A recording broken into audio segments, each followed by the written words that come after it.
압살롬이 암논을 죽이고 도망간 지 한 3년쯤 되었던 날입니다. 자, 오늘 이야기는 이야기의 내용을 볼 것이 아니라 흐르는 흐름을 보면 성경을 이해하실 수 있을 것입니다. 왜냐하면 비슷한 듯 하지만 다른 내용이 들어있기 때문에 그렇습니다. 지금 요압이라는 사람이 일을 만든 거잖아요. 근데 요압이 일을 만들 때 왜 이런 일을 만들었는가라는 겁니다. 요압은 다윗의 최측근입니다. 다윗과 늘 함께 있어서 다윗의 성품, 또 다윗의 좋아하는 식사, 모든 걸 다 알고 있는 사람입니다. 자, 옛날 밧세바 사건 때 다윗이 돌이키고 하나님 앞에 엎드려서 그 일들을 회복했던 처음 시작은 나단 선지자입니다. 나단 선지자가 하나님의 말씀을 전하니까 왕이 거꾸러졌던 것이죠. 다윗이 제일 두려워하는 것은 무엇인가 하면 하나님입니다. 하나님의 말씀입니다. 그래서 지금 요압은 어찌됐던 다윗과 그리고 압살롬의 관계를 회복시켜야 지금 왕궁이 평안한 것 아닙니까? 신하로서 요압은 지금 그 일을 준비하려고 하다가 나단 선지자가 떠오른 것입니다. 나단 선지자가 하나님의 말씀을 선포하니까 다윗이 돌이켰듯이 이번 일도 압살롬을 데려오게 하려거든. 왕자가 밖에 있는 것이 좋은 모습이 아니잖아요. 그리고 살인죄로요. 그러면 누군가에게 살해당할 위험이 있거든요. 그래서 빨리 왕궁으로 데려오는 것이 안전한데, 그러기에는 다윗의 마음이 지금 너무 상하였던 거예요. 그래서 이 계책을 세우는 것인데, 나단 선지자로 데려올 수는 없는 거잖아요. 이건 분명히 죄를 지은 거니까. 그래서 나단 선지자처럼 할 수 있는 일, 드고아의 한 여인을 데려와서 모든 말을 이렇게 하라고 가르쳐 준 것입니다. 자, 그래서 다윗의 마음을 움직여 보려 했던 것이지만 그러나 통하지 않았던 것이죠. 분명한 차이죠. 나단 선지자는 하나님의 말씀을 전하였던 것이고, 이 드고아의 여인은 요압이 시키는 대로 그 말을 전달한 것뿐입니다. 하나님의 말씀이 아니니 채워질 수가 없는 것이죠. 다윗의 마음을 바뀌어줄 수는 없는 것이죠.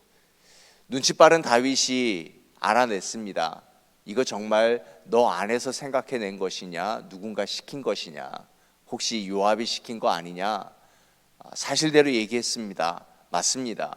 요압이 제게 모든 말을 이렇게 지시해서 왕께 전하라 했습니다. 요압의 충성심을 보았을까요? 왕은 허락했습니다. 압살롬 데려와라. 근데 여기서 두 가지를 봐야 할 것 같습니다. 첫째, 관계에 있어서 부분입니다. 자, 다윗은 요압으로 인하여서 마음이 풀려서 이 정도까지 하나? 그러면 차라리 데려와라. 데려왔습니다. 하지만 다윗과 압살롬의 관계가 회복되었습니까? 깨어진 관계는 반드시 두 가지가 있어야 합니다. 회개와 용서요. 잘못했다라는 것과 그 잘못을 받아들이고 용서함이 있어야 합니다. 목회 가운데 보니까 제가 목회하면서 가끔씩 일어나는 일이 교우와 교우 간의 갈등입니다. 교우와 교우 간의 갈등 속에서 이제 먼저 한 분이 내가 잘못했다라고 합니다. 그러면 관계가 회복될 줄 알았는데 아니더라고요. 받는 입장에서도 잘못했다, 그리고 서로 용서함이 있어야지 한쪽은 신앙 때문에 또 괜히 마음이 불편하고 여러 눈 때문에 내가 먼저 잘못했다. 그런데 받는 입장에서 서로 간의 회개와 서로 간의 용서가 없으면 한쪽만이면은 그냥 그것은 눈에 보이기 위한 평안이지 정말 그 관계가 회복된 게 아니더라고요. 어쩌다가 한 동산에 들어가거나 어쩌다가나 어떤 사역에 들어가게 되면 절대 같이 일을 안 하세요. 일을 해도 화평하지가 않아요. 어떤 서빙을 한다거나 누구를 섬기거나 찬양을 한다거나 그 팀에 들어갈 수가 없더라고요. 관계는 서로 간의 용서와 서로 간의 화해가 또 회개가 있어야 한다라는 겁니다. 자, 압살롬 자기가 잘못한 건 압니다. 그러니 도망갔지요. 그래서 왕이 오라 허락해서 왕이 왔는데 지금 이 둘의 관계가 어떠한지 성경에 정확하게 표현했는데 24절 보십시오. 왕이 이르되 그를 그의 집으로 물러가게 하여 내 얼굴을 볼 수 없게 하라 하매 압살롬이 자기 집으로 돌아가고 왕의 얼굴을 보지 못하니라. 속으로는 그리워해 놓고서는, 그래서 데려오라 해놓고서는 압살롬을 봅니까? 보지 않습니다. 뭐 여러 가지 이유가 있을 수 있겠죠. 압살롬이 아버지에게 와서 잘못했습니다라고 해야 되는데 이 압살롬도 고집이 대단해요. 자기가 뭐 잘못했냐라는 거죠. 정당하게 암놈 죽을 사람 아니냐, 그래서 내가 그 일을 했다라는 것 아니겠습니까? 다윗 역시 온전한 용서함이 없는 거죠. 또 압살롬도 아버지한테 용서를 구하지 않았어요. 이 관계가 좋으냐 말이죠. 우리는 알죠. 나중에 어떻게 되죠? 압살롬이 반역하잖아요. 다윗이 도망가잖아요. 이 일로 인하여서요. 그러니 관계는 에이 안 보면 그만이지, 절대 그럴 수 없는 것 같습니다. 적어도 우리는요. 우리는 안 보면 되는 관계가 아니에요. 이미 주의 보혈로 한 가족 되어 있기 때문에 안 보면 되는 사람들이 아니라 반드시 용서를 구함과 용서함이 있어야 서로의 관계가 회복된다라고 하는 것입니다. 우리가 갈등을 막을 수는 없습니다. 누군가의 갈등이 생길 수도 있겠죠. 그러나 이 말씀을 기억하여서 가족 간의 관계, 또 교우 간의 관계, 어떠한 관계 속에서 갈등이 생기거든 용서를 구하고 용서하는 이 모든 일이 함께 회복되어야 관계가 회복되는 일입니다. 그렇지 않고서는 그 공동체는 여전히 갈등의 씨앗이 존재하고요, 그것이 나중에 불이 났을 때 다윗과 압살롬처럼 완전한 깨어진 관계로서 회복할 수 없고 공동체에 큰 위협을 줄 수 있으니 우리는 이 말씀 속에서 회복을 위해서 힘쓰는 우리가 되어야 할 것입니다. 그러면 두 번째입니다. 그러면 요압의 말이죠. 요압과 드고아의 말과 나단 선지자의 말. 나단 선지자는 분명히 하나님께서 메시지를 맡겼습니다. 신학적인 용어로 신탁이라고 하죠. 하나님께서 맡기신 말씀을 전달하는 것입니다. 자, 이것은 혹 내가 죽을 수도 있고요, 뭐 위험에 처할 수도 있고 감옥에 처할 수도 있지만, 그러나 이것은 분명한 하나님의 메시지입니다. 이것은 하나님께서 역사하실 일입니다. 그래서 다윗을 통해서 역사하였고 또 다윗이 그 말씀을 받아들였습니다. 그런데 지금 드고아의 여인이 어제와 오늘 다윗에게 한 얘기는 하나님이 맡기신 메시지가 아닙니다. 요압이 자기의 뜻대로 의도된 말입니다. 우리가 가끔씩 이러한 실수를 합니다.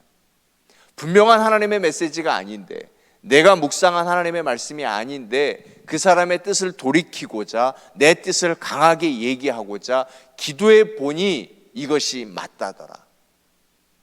그리고 하나님이 내게 말씀하신 것 같은데 이러면 안 돼라고 함부로 얘기할 때가 우리 공동체 안에 있을 수 있단 말입니다. 자녀들에게도 하나님이 내게 말씀하셨는데 이거 해야 되지 않겠느냐? 이거 해야 되지 않겠느냐? 또 공동체 안에서 나보다 믿음의 연수가 짧거나 그리고 또 믿음이 약한 어떤 이거나 내가 만약에 리더격에 있으면 리더로서 그 공동체를 이끌어가기 위해서 하나님이 가라사대라고 해버린단 말입니다. 이것이 우리에게 아주 위험한 일입니다. 차라리 뒤에서 기도하는 것이 낫습니다. 하나님, 우리 동산이 이렇게 아름답게 가게 하여 주옵소서.